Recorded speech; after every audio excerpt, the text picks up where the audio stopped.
Everyone, thank you again for joining the general membership meeting for the Maricopa County Branch NAACP.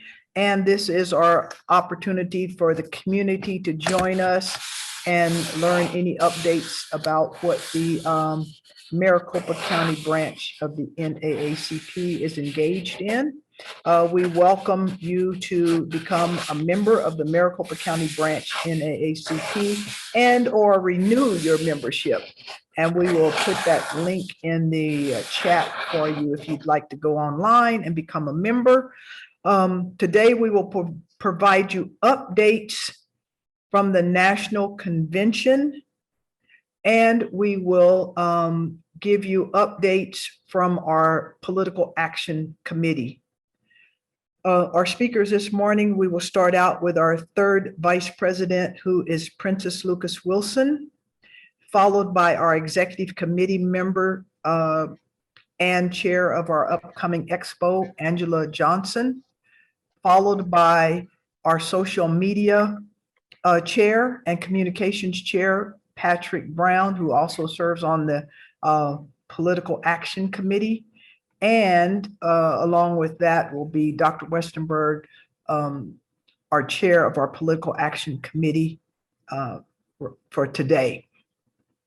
So at that, I will also ask you to stay with us at 1 o'clock because we have our a book club session. Even if you have not read the book, you will be overwhelmed with the knowledge that Princess Lucas Wilson has and will share with you. Okay, so even if you haven't read the book, please join us at 1 o'clock. I think we'll put that link will be in the chat as well. Okay, then you might ask, well, what is the NAACP doing having a book club, right? Well, it's part of all of our social justice advocacy.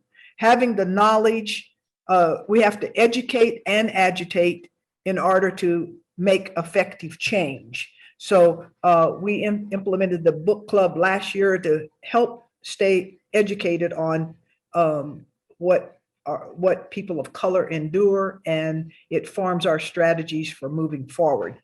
Okay, so I will ask the presenters to just follow right in line. I will not come back and interject in between. So it would be our third vice president, Princess Lucas Wilson, will give us updates on our national convention.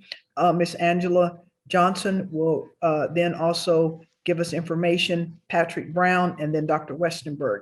Okay, so thank you. And Princess Lucas Wilson, if you will give us updates. Purpose of our monthly meetings is so you get updates and understand what we're doing. So thank you very much. All right, thank you, Dr. Hardin. And good afternoon, everyone. Our 112th National Convention was just held, and it gives us our marching orders, if you will, for what areas NAACP is interested in working on nationally. And we also get to hear what's happening in other states in that regard. And I'll share with you just a few of the resolutions that were presented. And these are issues that we work on nationally. In some cases, there's been lawsuits we've been involved in on the national level, NAACP, that we have actually won. So one that's relevant to the Southwest is the DACA, working on the DACA, the various issues related to that. And it's important to keep in mind that Latinx folks in the Southwest are top of mind when we talk about DACA, but this also affects people of African descent as well. So there's different populations that it affects. So I will share with you one of the resolutions just for information related to health, and that's closing the health equity gap of breast cancer and the incidence and mortality. And African American women have a higher rate of mortality from breast cancer. So that's an area the NAACP is working on nationally. Another one is expanding the telehealth to reduce health disparities in the African American community. And the NAACP calls on Congress and state legislatures to support and pass legislation that expands access to telehealth and will advocate for national policies to use the benefit of telemedicine. And another one is related to housing. And the NAACP opposes crime-free housing ordinances. This particular ordinance, it prevents people from being able to get housing if you have any type of record. And of course, we know there's probably some crimes people have committed. You don't want them in your neighborhood, crimes against children or something very violent. But this is related to any crime. So, it's another way to lock people out from reestablishing their lives once they have served their time. And there are just a couple related to police reform that I will share. And the NAACP reaffirmed its support for the George Floyd Justice and Policing Act. And the policy recommendations include a civilian oversight to identify problems, policies, and provide a forum for developing reforms. And we've had some efforts locally to establish these civilian oversight committees, and it has not been successful so far. And another one is through Reformation Law and Enforcement Officers' Bill of Rights. The NAACP seeks to promote and ensure accountability for police misconduct. And the last one I will share with you is police misconduct as it relates to false confessions. And we have, seen this on some occasions. And one of the most famous ones is related to the Exonerated Five. There's a documentary, has been a documentary about them and how they were interrogated and just pushed by law enforcement and told untruths. So the NAACP advocates that disciplinary action be required when it is determined that lying and deception by law enforcement officers has occurred during an interrogation process. So those are just a few of the resolutions, and there's many more. So the NAACP is very, very busy. And in our national convention, there were many, many issues discussed. One of the things that was emphasized is we need to fight with facts. There's a lot of misinformation out there. We need to stop for profit. Some of the bills that have gone into effect. We need diversity on the federal bench. And there was a reminder that there's always chaos before change, and that's very true. So when we look at a lot of the unrest that happens with good reason, sometimes we can become discouraged by that, but that's a precursor to change. So that's something important to keep in mind, and that was emphasized in terms of race and the social justice, criminal justice reform efforts. And we need to rethink about how society defines crime. It leads to unnecessary labels. It leads to inequitable treatment. It leads to people not having resources. And, this is not keeping in mind those very serious crimes, but just labeling people criminals if they got caught, with a small amount of marijuana. We've seen some of those laws change. There's other minor things that people do where they're given that label, and they're locked out of resources and full citizenship. There was also a great session on economic inclusion, and we need more Black and Brown investors that's investing in minority businesses. And one interesting stat was that 50% of Black businesses closed during the pandemic year. So people need a lot of help. They need our support. We need to support Black businesses when we can. And Walmart has 4 networks for addressing inequities, which I wasn't aware of. So that's something to keep in mind. I know Walmart has other types of issues, but they are putting efforts toward health, criminal justice, workforce equity, and the issues related to economic inequities. So those are a few things that I'll share with you. And I'm sure Angela has some additional things to share with you. So Angela. Thank you, Princess. So it was a wonderful session that was opened up by Vice President Kamala Harris, who talked about how it's been harder for people to vote based on 17 state legislators that passed 28 new laws, making it harder for people to vote. The chairman of the NAACP, Leon Russell, gave us an outstanding history lesson about Black people in the United States and the Civil War and Lincoln and the Emancipation Proclamation. I would encourage anyone who wants to get a really good history lesson and debunking the myths that slaves were unaware of the proclamation to go out and listen to that speech. It was really excellent, great for everyone to hear. President and CEO Derek Johnson talked about why NAACP got involved with DACA. And in his statement, he said, a threat to any community is a threat to all communities.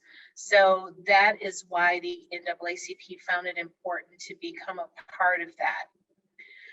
In 2020, NAACP exceeded every metric put forth during the voter registration initiatives. So that's important to know. And the NAACP demanded data on the impact COVID had on our communities. So that was the only way we were able to get that information. And the last thing I thought it was important that he stressed that we now have more young people engaged in social justice than ever before. And I think that's really important for us moving forward. Fighting Forward is a rallying call because our fight continues. I also attended a really great session on health and wellness that had a number of African-American doctors. They were across the gamut, but 2 in particular, one of them was a brain surgeon. And he said, I know you think I'm going to talk about my job as a neurophysician, but no, I'm going to talk about my own mental health. And that people at all levels of all social economic status have mental health issues that have to be addressed. And so he talked about that, but another one in particular, Keir Gaines is a licensed therapist, and he was a young guy, very intelligent, and talked about how he works primarily with Black men on their mental health. And you really can't get out to help others to fight the fight if you're not healthy yourself. So he really talked about the importance of working on your own mental health. And then in the closing ceremony, I found it very impressive that the 106 Spingard Medal was given to Dr. Cato Lawrenson. he is just an amazing physician, an amazing person. I mean, his speech was awesome too. But he is a chemical engineer, an orthopedic surgeon, a scientist, has 4 of his own patents, and he works with his community to enhance the Black community. So he is very powerful, energetic, intelligent man that I think everyone should know about. So if you have the opportunity, please watch the replays that are online. And I'll pass this on to the next person. I believe that is me. So let me go ahead and get my. So good afternoon, everybody. I want to, oops, sorry, trying to multitask here. All right, I just want to share, as you guys know, the legislative session came to a close, and I want to kind of go over some of the updates that came out of the legislative session. Pretty much, we're going to break down what passed and kind of what are the next steps with this. If y'all have any questions, please just drop them in the chat, and I will address them kind of at the end here. So we're going to cover a couple different areas. We're going to look at legislation impacted our ballot by mail. Some limitations were placed on our elected officials that came out of this session. We're going to look at a couple of ballot measures that you can expect to see on the 2022 ballot. We'll talk a little bit about clean elections and campaign finance, police accountability and oversight. We're going to kind of just make you aware of just some of the investigations and conspiracies that are out there, just, so you know, and then we'll kind of go over just kind of what were the positive, the neutral, the, good stuff that happened, as well as what the next steps will be, what you can do as, as a member of the community. So the first one is ballot by mail. We've talked about this one a lot with SB 1485. This is the early voting, the Pebble Purge eligibility bill. Unfortunately, that did pass. So currently, as it looks right now, the whole concept of the permanent early voting list, per at least the passing of the law, is done. Now it switches to something called the active early voting list. And just kind of really simply put it in perspective is that if you don't use your early voting, your early ballot to vote, then you will be removed from that list. They're going to send out a postcard to let you know, oh, hey, you need to, make sure you use your ballot. But if you don't return that vote, that card within 90 days, and you get removed from the list. And so should this, go, fully into effect, we're looking at probably 2027 is when this will start, because we have to go through a couple of election cycles before this will actually kick in. But unfortunately, what the big concern is, this will have like a chilling effect on people, voting by mail, because, public conscience will be that, they might get kicked off the list, type of thing. Another one, which is kind of doesn't have a lot of major play, but is also pretty significant, was SB 1003. And this impacts your signature when it comes to your early ballot. So basically the original law was, you have to sign your ballot, the envelope, that comes with your ballot, for it to be counted. Now, in the past, if let's say you voted, you put in the envelope, and then you popped in the mail and you forgot to sign, we had this thing called a ballot curing period. And that was simply, you had 5 days after the election to get that taken care of. And of course, the county recorder's office, different organizations would, definitely work to try and get people to make sure they did that. Now with 1003, that doesn't exist. You have until 7 p.m. of election day to take care of that. So if you mail your ballot in, say 2 weeks ago, before the election's over, you don't sign. If you don't do it by 7 p.m. on election night, then your ballot will not be counted.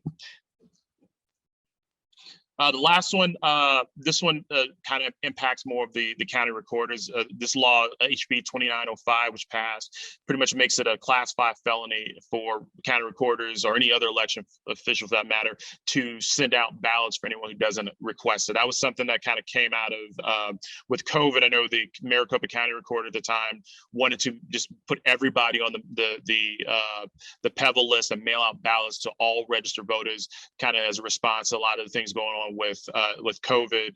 However, didn't end up happening because it was technically against our state constitution, but now the legislature's made it a felony for anyone to do that.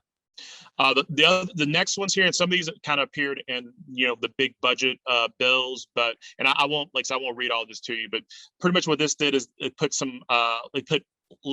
limitations on elected officials.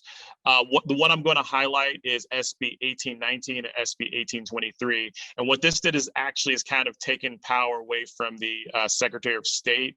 It's basically limited that office's ability to really do their job when it comes to addressing elections. What's kind of interesting about these bills is that it's only designed to impact the current elected Secretary of State. So should that office change hands, this law will expire. So yeah, that's kind of little shady stuff going there. Next section is going to be our police accountability and oversight.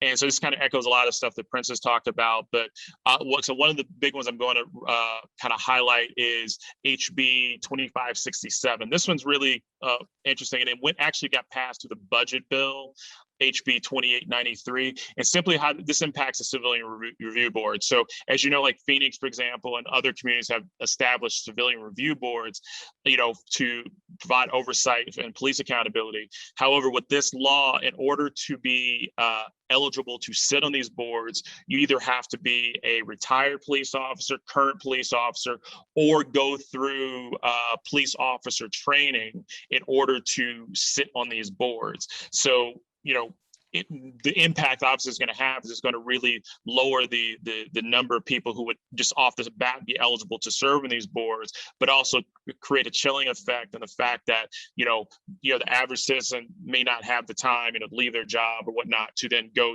through the police academy training just to sit on unpaid board. So yeah, that one's going to be interesting. And of course, another big one is HB 2893. This is part of it is the budget package that kind of came in at the end. This established statewide rules where body camera footage can be given to the public or access to the public. And so pretty much what it does, it puts it in the discretion of the Department of Public Safety on when and how and if they want to release body camera footage. The other two, like I said, HB 2550. This one's an interesting one because it basically just requires law enforcement to notify anyone who makes a complaint that it's a class 1 misdemeanor to knowingly file a false report.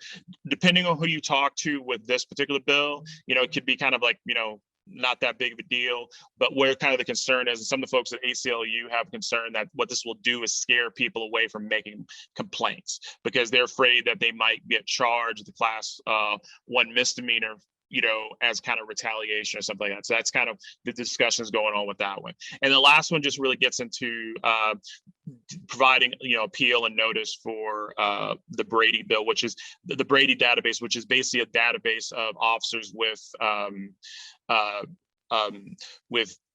complaints or have been disciplined in previous positions. All right, so I'm going to talk now. We're going to move into the fun stuff, the investigations and some of the conspiracy stuff. So this was, like I said, part of the budget bill, and this broke down to be SB 1819, SB 1823. So what this does is pretty much actually creates funding for a special committee to address election review. So keep in mind that, county recorders, Secretary of State, they already perform this function of overseeing our elections. What this is basically doing is it's creating money and a position. So similar to what's happening in Maricopa County with the so-called election review, what's happening is it basically actually creates for all intents and purposes, an office and funding for this to happen in the future, where instead of having to go through what happened with the Arizona Senate, now it already exists. So if anybody has any issues with an election or outcome or whatnot, this committee can activate to do that. So that's really what this bill fundamentally does, is it creates kind of an office of election audits and whatnot. And in addition to that, it also creates money for a task force to go after social media companies if they disfavor conservative speech. So that's what came out of this one. All right, so let's talk about some of just the positive, neutral, good stuff here. So HB 2181, this kind of gets into like write-ins, residency filing deadlines for early ballots. Basically, what it does, and this is actually a pretty good one, is that it allows counties to start counting ballots as soon as they come in. Previously, the counties had to wait 14 days before election day before they could start counting early ballots. With this law, this is a good thing. They can start counting your ballot as they come in instead of just having to set them aside and wait. So that's a good one. Another good one is SB 1819. It requires Game and Fish to provide voter registration services.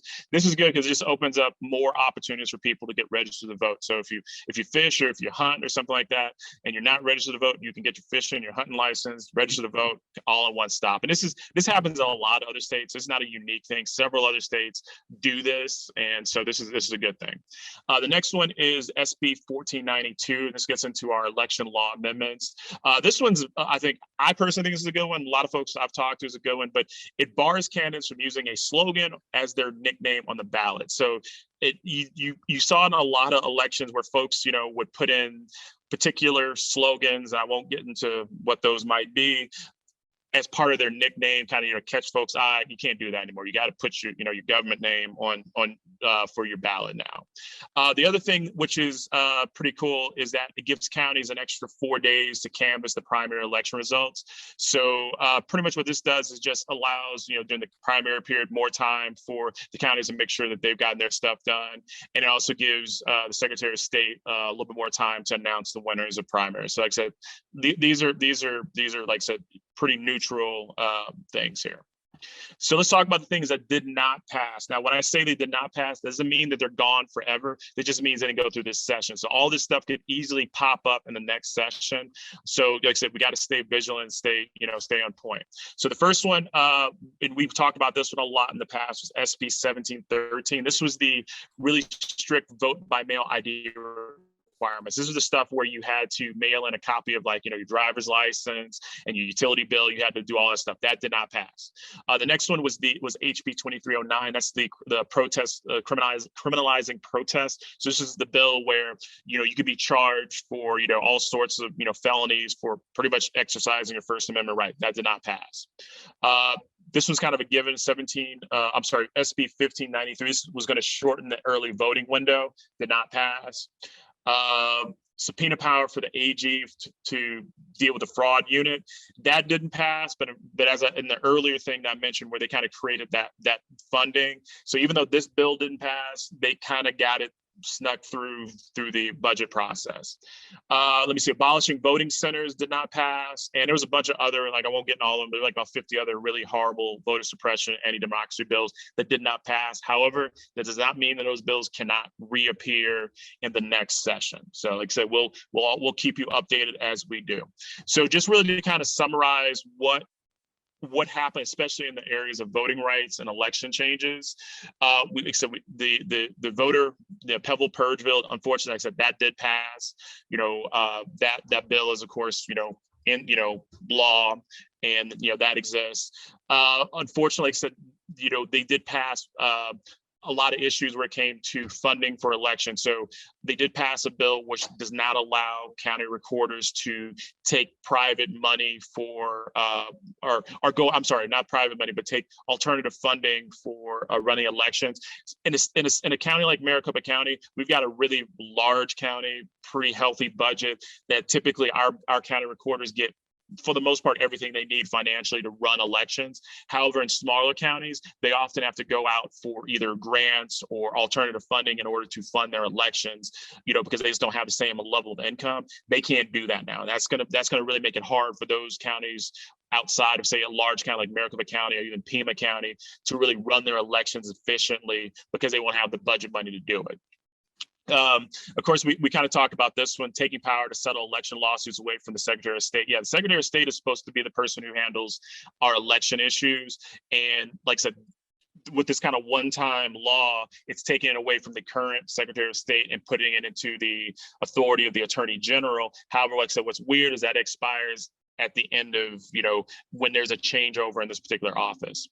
Let me see. We talked about preventing voter. Yes, we talked about the ballot curing. So stuff that's going to appear on the 2022 ballot. Basically, this will talk about. This is really this gets a little wonky, but I'll kind of give you the basics on this one. Is all future ballot initiatives have to be on one subject. So that gets kind of weird because if sometimes ballot initiatives can kind of cover a couple of things within the ballot. They're trying to just stream it down to one. This could be neutral depending on where you sit in this, because typically it could be more for folks to digest, which could be a higher chance that they don't want to vote for it, or it could make our ballots extremely long because you have to break these things down into one initiative. So it either makes it harder to even get it on the ballot to begin with, or people just kind of hit fatigue mode and just kind of just don't cover those. So that's one of those ones that's kind of up in the air. And then of course, this is another one that folks are concerned about, is allows the legislature to invalidate ballot measures and any part of the measure is ruled unconstitutional by a judge. So that's HCR 2001 and SCR 1034. To put that in plain speak, what it means is that the legislature, if they don't like a particular ballot measure that's passed, think like something like Prop 208, then all they have to do is get a judge to declare it unconstitutional, and that cancels the law. So that's getting in some really complicated legal and constitutional territory that I'm not going to get into here. But like I said, that's definitely kind of one of those red flag ballot initiatives that we're going to see on the ballot coming up. And like I said, we'll talk more about that as that kind of develops. So let me talk about the things that you can do, because I think I had a lot more bad news than good news. So I want to talk about some of the things you can do as a community. First of all, there's an organization called Arizona Deserves Better, and they are sponsoring a referendum campaign. So if you remember back to your Arizona civics class in school, pretty much what a referendum is that you can, through the petition process, you can take a law that is passed by the legislature, have it go to a vote of the people in order to either retain that law or get rid of it. One of the benefits of the referendum process is if it gets on the ballot, then that law does not go into effect. So one of the bills that they are targeting is SB 1485, the Pebble Purge bill. And so they're trying to get folks to sign the petition. I know plenty of people who have petitions. I'm one of the people who have this petition. So if you're interested in either signing it or carrying the petition, I'll drop some information in the chat where you can get involved with doing that. So that's something that's currently in the works to address a lot of the voter suppression bills that are out there or that passed. Another one gets into our education group, Save Our Schools Arizona, and the Invest in Ed folks. If you're familiar with Prop 208, that was one of the bills that kind of got that's one of the laws that got kind of circumvented through this legislature. And so what they're doing is they are working to do the petition process to undo some of those budget laws, which basically created loopholes financially to keep people from, for certain, I guess, incomes from having to actually pay into this. And so they the bill, Prop 208 still exists, but what ultimately happened is they passed legislation through the budget process that allows folks to basically not have to pay into that, fundamentally, hurting the purpose of the law, which is to provide funding for our education. Like right now, we're like 49th in education. So schools need that money. So if you're interested in, either signing a petition or volunteering or working with Save Our Schools or learning more, I will put this information into the chat. And then to kind of close everything out, how can we help other folks? Talk to people, talk to your friends, your family, your neighbors, inform your community, because this stuff is going on. And like I said, if you're not paying attention, it's going to happen, and you're going to wonder what happened when it rolls out. When it comes to, of course, voting, make sure people, your family, your friends, the people are registered, and they understand at least how the process works when it comes to mailing that ballot in, those type of things. Because at the end of the day, we the people still have control when it comes to our actions with a lot of this stuff. And as we saw in 2020, a lot of people, registered, they got involved in the process, and they voted, and we still have to continue because the work is not done. So that's all that I have.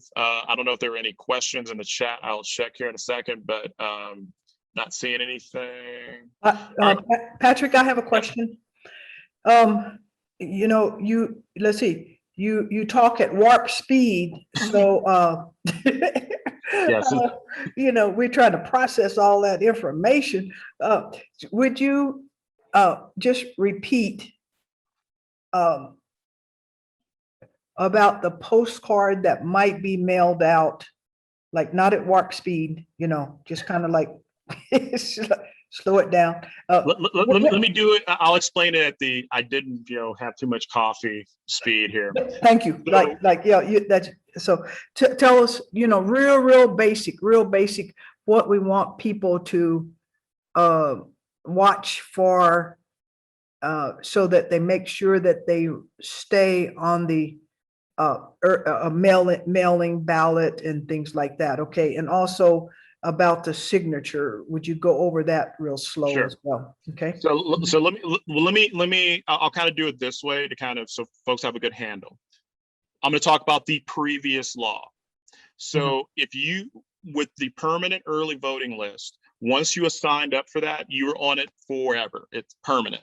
Now, what happened is the county recorders would send out a little letter to folks leading up to election. I don't quite remember like how much lead time. Usually I think a month or two before any election. And you get this card. And the card would basically ask if you wanted to stay on the list. If you wanted to continue to get your ballot in the mail, you didn't do anything with the card. If you threw it away, if you ignored it, you were good. And they would continue to send you that ballot until, you went, you got called on up to glory and, they pulled you off the list, or you moved and you didn't tell anybody. Here's what's happening now. Based on this law, there is no longer a permanent early voting list. It's called an active early voting list. So in order to continue to get your mail-in ballot, the easiest thing is you have to vote using that ballot, meaning that when that ballot comes to your house, you fill it out, you either mail it back or you take it to the county recorder's office or voting center to turn that ballot in person. If you do that, you'll stay on the list. Here's how you would get kicked off the list. The first one is you don't vote using that ballot at all. If you don't use it, they're going to, and this is, like I said, this is where it gets kind of muddy because the law was written poorly. Basically, if you miss 3 elections, you could be kicked off of the permanent early voting list, meaning you won't get, the active early voting list. That means you will not get a ballot. The other way you could get kicked off the list, and some people do this, they get their ballot mailed to them. They use it to kind of figure out who they want to vote for and what they want to do in the comfort of their own home. Then they go and actually vote in person. They use that mail-in ballot kind of as their cheat sheet. So they go in and they actually cast a ballot in person. If you do it that way, you will and you do that 3 times, you'll get kicked off the list. So what part of the law, and this gets to the postcard that I mentioned, part of the law states that recorders have to alert you that you're in danger of being dropped from the list. So let's say, for example, you've missed 2 elections. You're now on your 3rd elections coming up.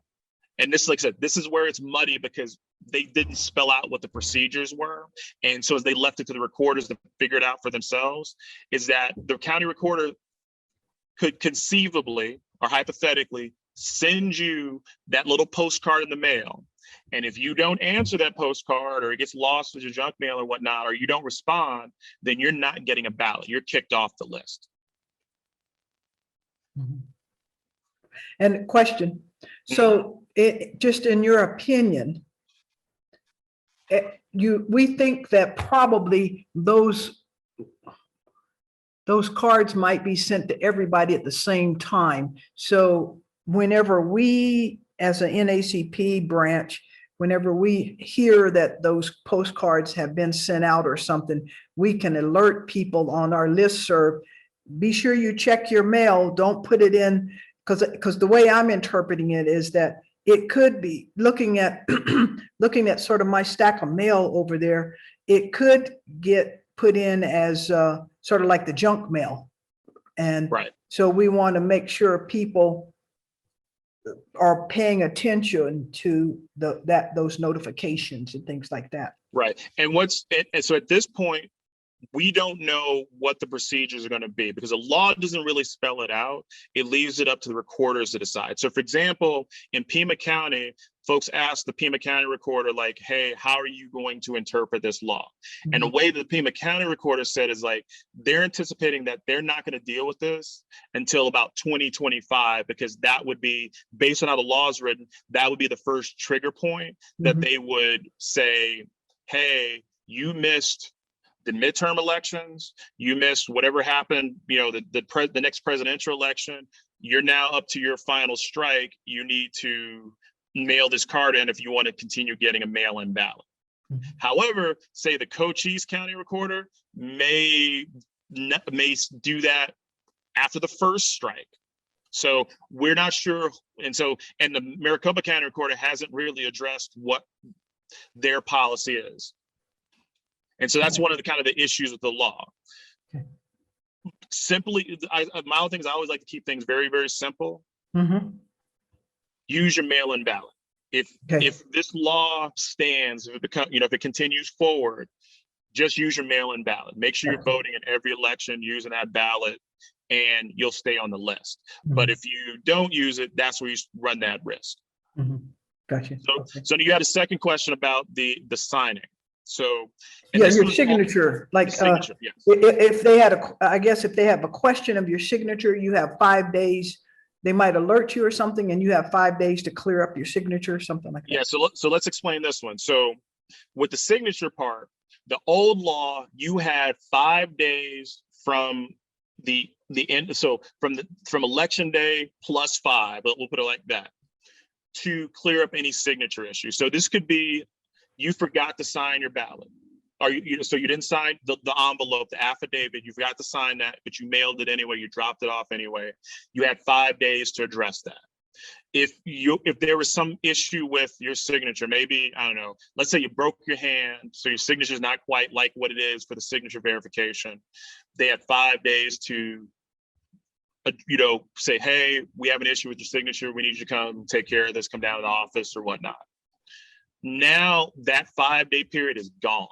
They have until 7 p.m. on election day to address this. So if you mailed your ballot, or I'll use this scenario. If you dropped off your ballot 2 days before the election and you forgot to sign it, if you either no one alerts you or just time is not on your side, if you don't get it dealt with by election day, then your ballot's not going to get counted. Gotcha. Okay. So our simple message for us to share with all of our friends is, if you receive a mail-in ballot, use it and vote as soon as possible. And sign the envelope. So just sign the envelope and mail it as soon as possible. Don't use it as we have maybe in the past to fill it out, then go into the poll and use it as a template to right. Okay. And my thing is like, and to be fair to folks, I mean, that was not a bad way of doing things, because I know people who they much prefer to go in and do this in person. Mm-hmm. However, unfortunately, just to be frank, the way that they're trying to mess with our election laws is just trying to find any way to make either this process harder or create a way for someone to make a mistake to not, get their vote counted. So right.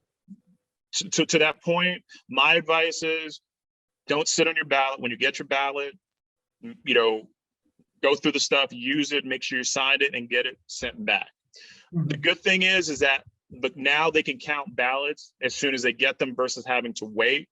And, in Maricopa County, they have a really good system of letting you know that your ballot has been received and has been counted. You get like the little text alert and the email and everything. So there's some pretty good systems in place where especially if you do this stuff early, then, you can kind of, go, oh, well, I didn't get my text message, I need to call somebody. Or they're saying that my signature doesn't match, I need to go down there and deal with this, where it's not the day of the election or 2 days out or something like that. So now, and that's, of course, this is assuming that these ballot and referendums don't pass and all this stuff gets pushed back to the way it used to be. Okay.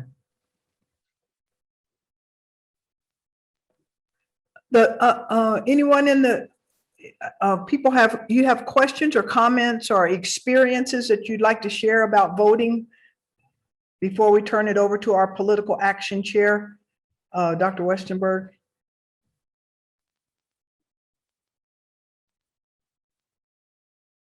Okay, right now, our major focus at the Maricopa County branch is protecting the vote. And one of the things that we are passionate about is doing what we can to encourage our senators to make sure that they do what they need to do to pass the For the People Act. And so this is very important for us not to lose our right to vote. So we thank you guys for helping alert your friends and neighbors to tell them to be vigilant about the voting laws that are voter suppression laws. And Dr. Westenberg, do you have additional information from the political action? I would just like to say some of I in the past would typically take my ballot that would be mailed in, and I like to physically go in myself. And so I would do that and fill it out there because I felt historically I needed to physically go in and have a presence. I think one of the things that we need to be cognizant of, even with this information going out to our listserv, et cetera, is getting its messaging. And the messaging is going to need to get out to some of the individuals that may not be here listening today or may not be on the listserv. That's why we spent First Friday, Patrick and Ken and Dr. Green, who is on here, out there with the general public sharing some of this information. And the other thing is, I do believe that we need to make some noise. And in making that noise, just as you see the screen that I have behind me, and we have buttons, we need to be showcasing it. Those individuals who are opposing our opportunity to vote are showcasing who they are. They have flags, they are driving. We know who those individuals are, and we are going to need to exert some type of presence as well to counter that. And so I really think that messaging is very important. I think there is a cognizance that we need to get out to the community that voting is being jeopardized, and it's going to happen in many ways because those bills can be changed just before they go to be voted on. Sometimes you look at it one day one way, and just before it goes, there have been some modifications on it. So it's a matter of being cautious and being aware that we are being attacked. And we are going to have to go into a combat zone. And that's the type of energy with which we are going to have to approach it. So yes, we do have to protect the vote. And we have to get the word out. I think every piece of literature that comes to you pertaining to voting, you need to look at. Every single one, don't take it for granted. You need to look at it, even for one who votes at every election, and it should come through. I'm going to look at and read it, and the general public needs to know it. I think the other thing that we need to do is work aggressively with getting people registered to vote, and especially young people. I don't know that the general public knows how dire the situation is. And so messaging has to be a major part of what we're doing, and we have to get out to the people. The NAACP cannot necessarily expect the people to come to us. So we need to get out to them and get the word out. And the charge is to everyone here to help in that effort. Those are all of the comments that I have related to it. Great. Okay, thank you very much. And if you are interested in the Protect the Vote sign, just to what is it? Visual imagery, the imagery to let people know that we understand what's taking place. If you're interested in using this banner as a backdrop, please just send us an email. We have buttons. We have buttons. And we have some buttons that say protect the vote. If you're interested, just call down to the office, let us know you'd like to have it, or send us an email and say, hey, I like that fancy looking, I like that banner that's behind you. And mine keeps flashing, right? Mine's like a flashlight, flashlight, okay, that's so if you'd like to use this banner, let us know. And also, let me just remind you that we have our book club at 1 o'clock. We're going to be discussing the strategies that's in the book called The Sum of Us: What Racism Cost Everyone and How We Can Prosper Together. The link for that is in the chat if you'd like to join us. Even if you have not read the book, please listen in.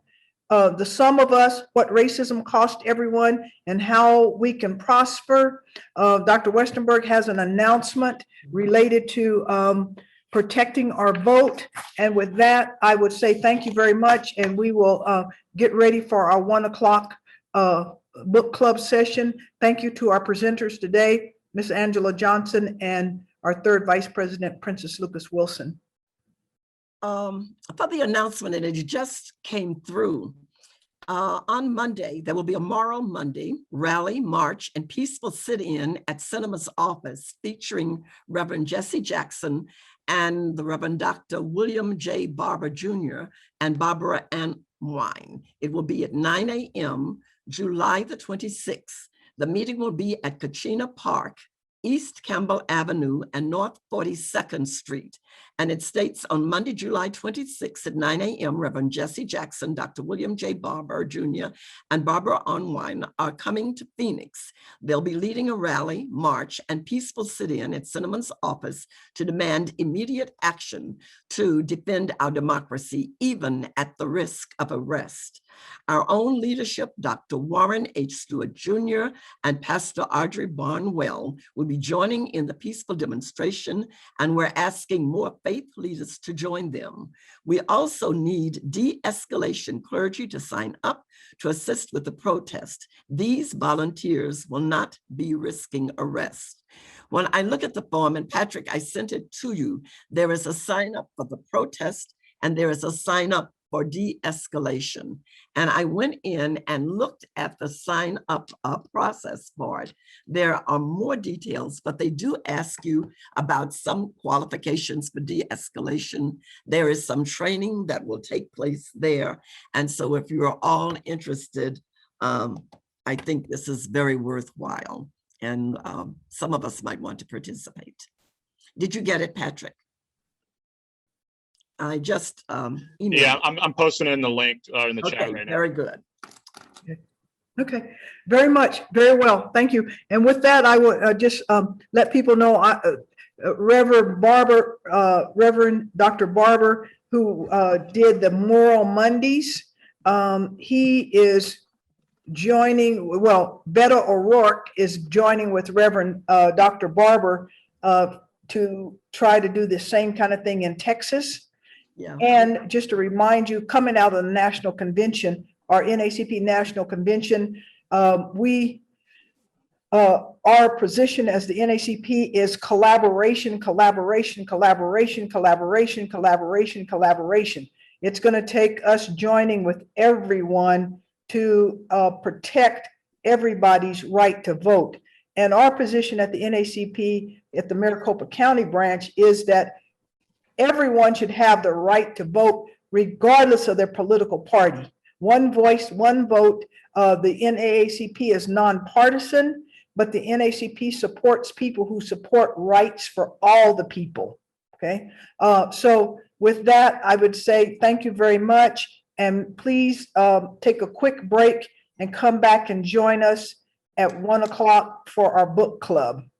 And see you the fourth Saturday of August.